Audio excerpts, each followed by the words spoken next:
अस्सलामुअलैकुम, Anees astro world पर आपको खुशामदीद कहता हूँ। 2024 अपने अख्ताम को पहुँचने वाला है, ये साल ख़त्म होने वाला है और नया साल 2025 स्टार्ट होने वाला है, शुरू होने वाला है। साल 2025 में according to astrology, according to star position, बुर्ज सरतान के जायचा वाले, कैंसर असेंडेंट चार्ट वाले और कर्क राशि लगन की कुंडली वाले, उनके लिए कैसा रहेगा ये साल 2025।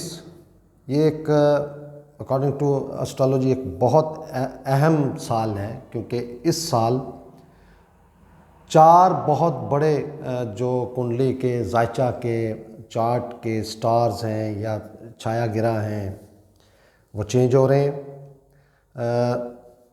सबसे पहले शनि, जिसे ज़ोहल कहते हैं, जिसे सैटर्न कहा जाता है और ज़ोहल कहा जाता है, वो 30 मार्च 2025 को बुर्ज या एक्यूरियस ज़ोडिक हाउस से वो पाइसिस ज़ोडिक हाउस में जा रहा है।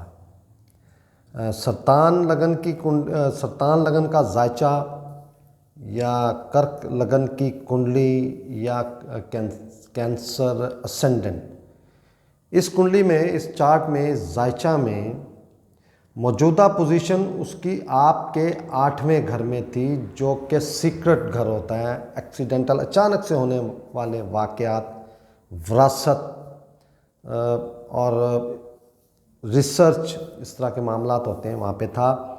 और आपकी कुंडली, आपके जायचा, आपके चार्ट में ये एक मारक गिरा की हैसियत रखता है, यानी कि नहस समझा जाता है इसको, अच्छा रिज़ल्ट ना देने वाला समझा जाता है। तो ये 30 मार्च 2025 को ये आपकी कुंडली जायचा चार्ट के 9वें घर में बुर्ज हूत में वहाँ ट्रांजिट होगी इसकी। और ये आपके मुकद्दर का, भाग्या का, आपके वालिद साहब का घर है, आपकी हाई टू हायर एजुकेशन का घर है, बैरून मुल्क सफ़र का घर है, आपके मज़हब के साथ लगाव का घर।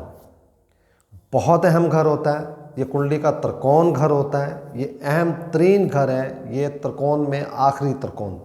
और त्रिकोण घर कुंडली जायचा चार्ट के अहम तरीन घर होते हैं। वहाँ पर एक मारक गिरा का आके बैठना इस कुंडली वाले के लिए परेशानी का सबब बन सकता है।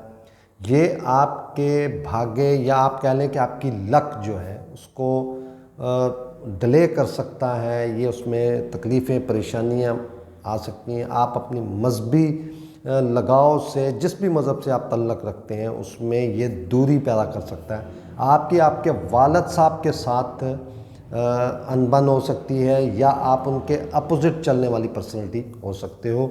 और ये यहाँ से आपकी ज़िम्मेदारियाँ बढ़ा देगा, छोटे बहन भाइयों की ज़िम्मेदारियाँ बढ़ा देगा। इसके अलावा और अपनी फैमिली में ये ज़िम्मेदारियाँ बढ़ा देगा, आपकी मेहनत को बढ़ा सकता है। ये आपके जो आपकी डिज़ायर्स हैं, ख्वाहिशात हैं, ये उसमें तो आपको फल दे सकता है, आपकी ख्वाहिशात पूरी कर सकता है, लेकिन स्ट्रगल देने के बाद, मेहनत करने के बाद या इंतज़ार करने के बाद, उसके बाद ये आपकी जो मुखालफीन हैं ये उनको भार सकता है। काबू तो कर लेगा, लेकिन ये मामलात को बढ़ा भी सकता है। खुदा न खास्ता आपको कर्ज़ा लेने की नौबत पड़ सकती है। लिटिगेशन में अगर आप, ये कोई पर्सनैलिटी से रिलेटेड मौजूद है, तो उनके मुकदमात या लिटिगेशन के मामलात जो हैं वो लिंगर ऑन हो सकते हैं, लटक सकते हैं, ज़्यादा देर तक चलने के इम्कानात होते हैं।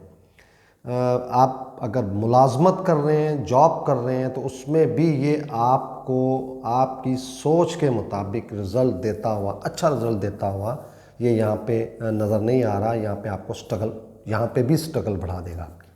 दूसरा जो अहम तरीन गिरा तो नहीं है, इसको वैदिक एस्ट्रोलॉजी में छाया गिरा कहते हैं। गिरा मीन्स स्टार, साया इसको बोलते हैं, या छाया बोलते हैं इसको।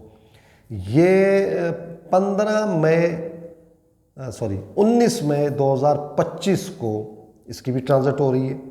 सैटर्न या दूसरे जितने भी स्टार्स हैं वो एंटी क्लॉकवाइज कुंडली में चार्ट में चलते हैं, जबकि राहु और केतु ये दो जो छाया गिरा या साया एक परछाई होती है, वो स्यारा जो है वो क्लॉकवाइज चलता हुआ नज़र आता है। तो ये हर स्टार के आमने सामने सफ़र करता हुआ, बाकी तमाम स्टार जो हैं वो एक दूसरे को पीछे से क्रॉस करते हुए आगे की तरफ जाते, जिनकी स्पीड ज़्यादा है वो पीछे से उसके बैक से आते हुए उसके आगे से गुजरते हुए जाते हैं। लेकिन ये राहु और केतु जो है ये फ्रंट से आते हैं और पूरा मुकाबला करते हुए फेस टू फेस होते हुए फिर उसे क्रॉस करते हुए एक दूसरे से दूर होना शुरू होते हैं। तो ये राहु की प्लेसमेंट पिछले 1.5 साल से 30 अक्टूबर 2023 से आपकी कुंडली के 9वें घर में पाइसिस में मौजूद था। ये बुर्ज हूत में मौजूद था। ये मीन राशि, आपकी जो मीन राशि है, मीन में मौजूद था। तो ये एक क्रॉस पड़ेगा। ये दोनों नाकस गिरा हैं, नाकस सियारे हैं, नाकस स्टार्स हैं, और ये इनको अकॉर्डिंग टू वैदिक एस्ट्रोलॉजी इनको पापी गिरा कहा जाता है। पाप करने वाले, गुनाह करने वाले, तंग करने वाले, तकलीफ़ें परेशानियां बढ़ाने वाले इनको तसव्वुर किया जाता है अगर आपके चार्ट में, कुंडली में ये मौजूद हों तो। और ये राहु तो अच्छे घर में जा रहा है क्योंकि वो सैटर्न के घर में जा रहा है, जबकि सैटर्न जो है वो गुरु, बृहस्पति या मुश्तरी के घर में जा रहा है। तो ये ट्रांजिट जो होगी ये नाकस तसव्वुर की जाएगी। अदरवाइज़ 19 मई के बाद राहु आपको रिसर्च की तरफ लेके जाएगा, आप सीक्रेट्स में कामयाब होते हुए नज़र आएंगे, आप अपनी फैमिली, अपने फाइनेंस में कामयाब होते हुए नज़र आएंगे। ये रिज़ल्ट आपको अच्छा दे देगा। ये आपकी विरासत बनाने में बहुत अहम किरदार अदा करेगा या उसकी बेस रखने की उम्मीद नज़र आ रही। तीसरा जो सबसे बड़ा स्टार है, सियारा है, गिरा है, वो है मुश्तरी, जिसे जुपिटर भी कहते हैं, जिसे गुरु या बृहस्पति भी कहा जाता है। मौजूदा वक्त में ये आपके कुंडली आपके जायचा के 11वें घर में, यानी कि डिज़ायर्स के घर में, ख्वाहिशात के घर में, बड़े बहन भाइयों के घर में, और सबसे बढ़कर लाभ के घर में। लाभ हर उसमें होता है, फैमिली में होता है, कारोबार में, जॉब में, तिजारत में, जो भी हासिल हो जाए, अच्छा हासिल हो जाए, उसको लाभ कहा जाता है। तो ये यहाँ पे लाभ के घर में मौजूद है। और ये 15 मई 2025 को ये आप जमनाई में या बुर्ज जोज़ा में या मथन राशि में ये जा रहा है, और आपके कुंडली चार्ट के ये 12वां घर होगा, 12वां 12th हाउस होगा या 12वां भाव होगा। नाकस यहाँ पे है, 12वां घर नाकस तरीन घर होता है। ये अखराजात का घर होता है। ये लिटिगेशन, हॉस्पिटलाइज, जेल, वतन से, घर से, फैमिली से दूर जाने वाला घर है। फजूल अखराजात का घर है। तोहमत, इल्ज़ामात खुदा न खास्ता हो सकते हैं, चूँकि ये नर्गिक गिरा है, नसर्गिक गिरा है, जो कि हर हाल में अच्छा करता है। इस हवाले से ये आपके मुकद्दर का भी या भाग्य का भी ये मालिक है आपकी कुंडली का। ये यहाँ पर आपके फजूल अखराजात तो करवा सकता है, लेकिन खुदा न खास्ता आप पर तोहमत, इल्ज़ाम या हॉस्पिटल या लिटिगेशन के मामलात को ये जल्द आप पर काबू नहीं पाने देगा। कामयाबी आप हासिल करेंगे। आप अपनी वालदा के साथ बहुत ज़्यादा अटैच होते हुए नज़र आ रहे हैं, सुख हासिल करते हुए नज़र आ रहे हैं आप, स्ट्रगल्स, मेहनत के साथ।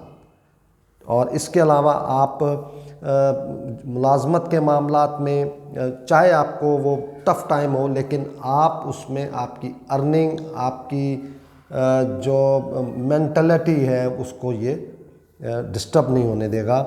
और उसके साथ साथ ये आपके 8वां घर, जो कि सीक्रेट्स का घर है, सडनली होने वाले वाक़यात का घर है, मुश्तरी के, जुपिटर के, गुरु या बृहस्पति के 12वें घर में आने से आपका छठा और 12वां छठा और आठवां घर आपकी कुंडली आपके जायचे का 80% महफूज होगा इंशाल्लाह। ये तो मैंने आपको एक बाकी जो स्टार्स हैं वो कोई 1 महीने में, कोई 27 दिन में, कोई 28 दिन में, ये एक बुर्ज, एक ज़ोडिक हाउस या एक राशि क्रॉस कर जाते हैं। ये तीनों जो स्टार्स हैं ये जिनमें अगर शनि की बात करूं, ज़ोहल जिसे कहते हैं या जिसे सैटर्न कहा जाता है, ये तकरीबन 30 से 32 महीने घर में, एक घर मतलब एक हाउस में, एक राशि में, एक बुर्ज में, एक ज़ोडिक हाउस में रहता है 30 से 32 महीने। इसी तरह राहु और केतु जो हैं ये 18 महीने यानी कि 1.5 साल एक बुर्ज में, एक हाउस में रहते हैं। इसी तरह जुपिटर जो 12 से 13 महीने रहता है। ये बहुत लॉन्ग टर्म एक घर में रहते हैं, इनसे प्रेडिक्शन करना आसान हो जाती है। बाकी तमाम स्टार्स जो हैं सूरज, वीनस, मरकरी, ये बहुत तेज़ हैं। 1 महीने में तकरीबन अपना घर मुकम्मल करके अगले घर में ट्रांसट हो जाती है। वो पूरा साल मुख्तलिफ घरों में सफ़र करेंगे और मुख्तलिफ उसके रिज़ल्ट होंगे, लेकिन मेन और जो पूरा साल एक घर में रह के बैठ के जो प्रेडिक्शंस या आप कह लें कि अवेयरनेस ऑफ टाइम जो है वो इन 3-4 स्टार्स पे होती है। उसके बाद मार्स, मौजूदा वक्त में मार्स आपकी शख्सियत पर डेबिलिटेटेड या जिसे नीच हालत कहते हैं वो मौजूद है, यानी कि फ़कीर हालत में मौजूद है। और ये यहाँ पर आपकी पर्सनैलिटी में गुस्सा और लड़ाई झगड़े के इम्कानात या आपकी पर्सनल डिस्टर्ब पर्सनैलिटीज़ को बोलते हैं, वो भी यहाँ पे मौजूद है। और ये 21 जनवरी 2025 को रेट्रोग्रेड हालत में यानी कि पीछे की तरफ सफ़र करता हुआ ये आपके कुंडली जायचा के 12वें घर में जाएगा। अखराजात का घर है और ये आपकी कुंडली का बहुत अहम प्रोफेशन का मालिक है, आपकी एजुकेशन, औलाद, प्लानिंग, लव, रोमांस का मालिक है। यहाँ पे आपको थोड़ा सा ये डिस्टर्ब कर सकता है।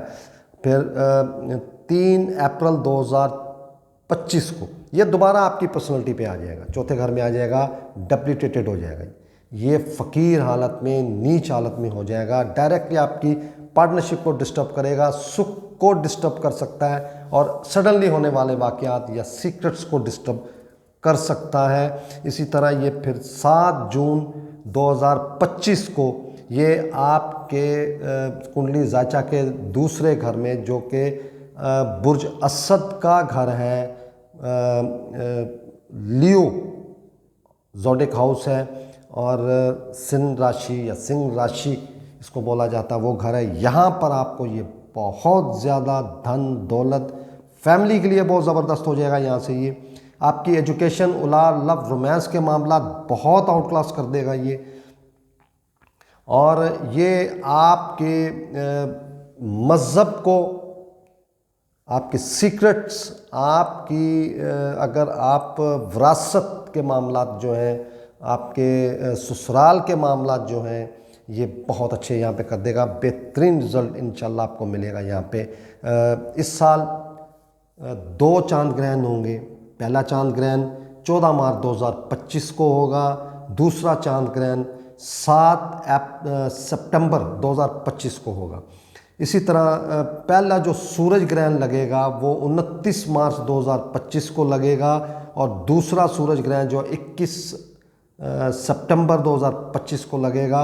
और इसमें नाकस्तरीन टाइम जो इस पूरे साल में होगा, जो एक्सपेक्टेड है, मैं अपने पिछले अभी बताते हुए आपको बताया मैंने कि 30 मार्च 2025 से लेके 15 मई 2025 ये एक टफ़ टाइम होगा।